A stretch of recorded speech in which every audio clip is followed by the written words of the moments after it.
नमस्कार. जय भीम जय शिवराय मित्रांनो. संदीप कांबळे ऑफिशियल या यूट्यूब चॅनलमध्ये आपलं मनापासून स्वागत.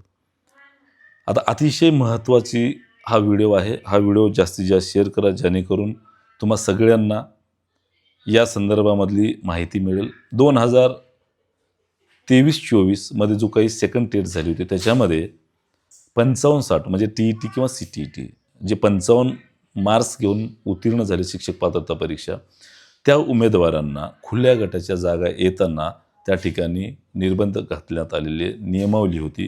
ती नियमावली जी आहे ती आता हटवण्यात आलेली आहे.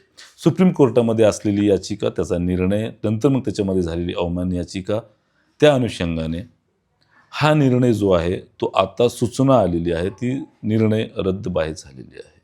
त्यामुळं आता याच्यानं होणार काय मित्रांनो, 55-60 म्हणजे टी-ई-टीला जी काही क्रायटेरिया आहे, मागासवर्गीय उमेदवारांना 55% घेऊन पास केलात की तुम्ही आर-टी-आय ॲक्टनुसार शिक्षकांना जी काही टी-ई-टी बंधनकारक केलेली आहे त्याच्यासाठी तुम्ही पात्र असता. आणि खुल्या गटातील उमेदवारांना 60% या ठिकाणी बंधनकारक केलेले आहे आणि ते खुल्या गटासाठी पात्र असतात. मात्र मागासवर्गीय उमेदवार 55% घेऊन आता खुल्या गटातल्या जागेसाठी पात्र होऊ शकतात. मध्यंतरी जो काही एक शासनाचा एक कॅबिनेट बैठक झाली होती, त्याच्यामध्ये निर्णय घेण्यात आला होता असा, की खुल्या गटातील उमेदवार जे काही मागासवर्गीय उमेदवार आहेत आरक्षणाच्या बाबतीत, ते कॅबिनेट जी काही निर्णय झाला होता तात्काळ रद्द केलेला होता. हे तुम्हा सगळ्याला माहिती आहे. त्याच्यावर बरेच आरोप झालेले होते. त्यानंतर मग हे पण निर्णय जे आहेत ते सुप्रीम कोर्टाचा न्यायनिवाडा असो किंवा कॅबिनेट महत्त्वाचं जे आहे ते कॅबिनेटच्या संदर्भात, कारण की सुप्रीम कोर्टाचा निर्णय अजूनही अवमान याचिका दाखल केली आहे, त्या संदर्भात कार्यवाही होणं बाकी आहे. मात्र कॅबिनेटचा जो निर्णय घेतलेला होता त्याच्यावर बरेच सत्ताधाऱ्यांवर विरोधी पक्षांनी आरोप केलेले होते. त्यामुळं त्या ठिकाणी तो निर्णय जो आहे ते आताही या शिक्षक भरतीमध्ये अंमलबजावणी होत आहे. त्यामुळं मागासवर्गीय उमेदवार आता खुल्या गटातील सगळ्या जागांना पात्र असतील. हा जो क्रायटेरिया होता टी-ई-टी, सी-टी-ई-टी परीक्षा, जी पात्रता परीक्षा होती, तुम्ही आता 60%च आहेत आणि तुम्ही खुल्या गटाला पात्र आहात, हे जर तुमच्या मनामध्ये असेल तर ते तात्काळ काढून टाका. तुम्ही कुठल्याही मागासवर्गीय गटात असू द्या, एस-सी, एस-टी, ओ-बी-सी, ई-डब्ल्यू-एस, एस-सी, बी-सी, इतर कुठल्याही प्रवर्गामध्ये एन-टी, अ, ब, क, ड वगैरे कुठल्याही एस-बी-सी आणि इतर कुठल्याही मागासवर्गीय गटातून तुम्ही जर आला तर 55% मधून टी-ई-टी पास असाल किंवा सी-टी-टी पास असाल तर तुम्ही आता खुल्या गटातल्या सगळ्या जागेला पात्र आहात. त्यामुळं तुम्ही नोंदवलेली टी-ई-टी खुल्या गटातून नोंदवलं का मागासवर्गीय गटातून नोंदवले, आता हे काही महत्त्वाचं नाही. त्यामुळे तुम्ही खुल्या गटातल्या सगळ्या जागेला पात्र आहात, हेच या व्हिडिओच्या माध्यमातून सांगायचं आहे. हा व्हिडिओ जास्तीत जास्त शेअर करा. जे सेकंड टेटमध्ये नियमावली लागलेली होती आता ती रद्द झालेली आहे. थर्ड टेटमध्ये ती नियमावली नाही 55-60ची. त्यामुळं यासाठी लढलेल्या सगळे जे काही दिग्गज आहेत त्याचं धन्यवाद देतोय मी. आता तुम्ही खुल्या गटासाठी सगळे मागासवर्गीय उमेदवार पात्र आहेत. हाच या पाठीमागचा हेतू आहे.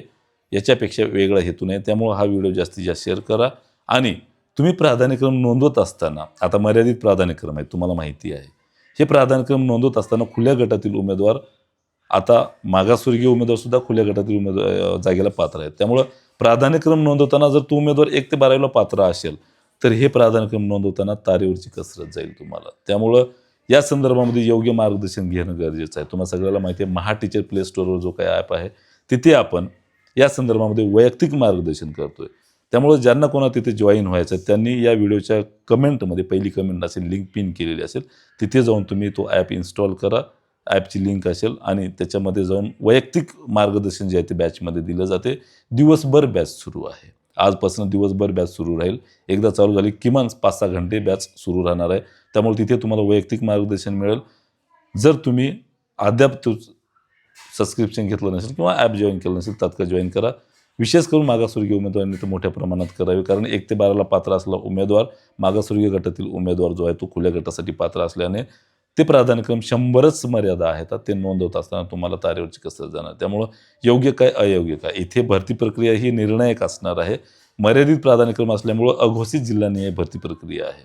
त्यामुळं या सगळ्या गोष्टीचा विचार करून 55-60ची नियमावली रद्द झाल्या कारणाने मोठ्या प्रमाणामध्ये केवळ मागासवर्गीय उमेदवारालाच गरज आहे का, तर सगळ्यांना मर्यादित प्राधान्यक्रम आहे. त्यामुळे सगळ्यांनी जे आहे ते योग्य प्राधान्यक्रम नोंदवायचं असेल तर योग्य मार्गदर्शन घ्या. समुपदेशन बॅच जॉईन केली नसेल तर जॉईन करून घ्या. या व्हिडिओचा सार जो आहे तोच आहे 55-60 नियमावली रद्द झाली. त्यामुळे हा व्हिडिओ जास्तीत जास्त शेअर करा. सगळ्या उमेदवारांना कळू द्या. की तुम्ही मागासवर्गीय उमेदवार खुल्या गटासाठी पात्र आहात. त्यामुळे हा व्हिडिओ जास्तीत जास्त शेअर करा. थांबतो. याच्यापेक्षा वेगळी काही समस्या असेल तर कमेंट करा. नक्की तुमच्या सगळ्या समस्याला उत्तर देण्याचा मी प्रयत्न करतो.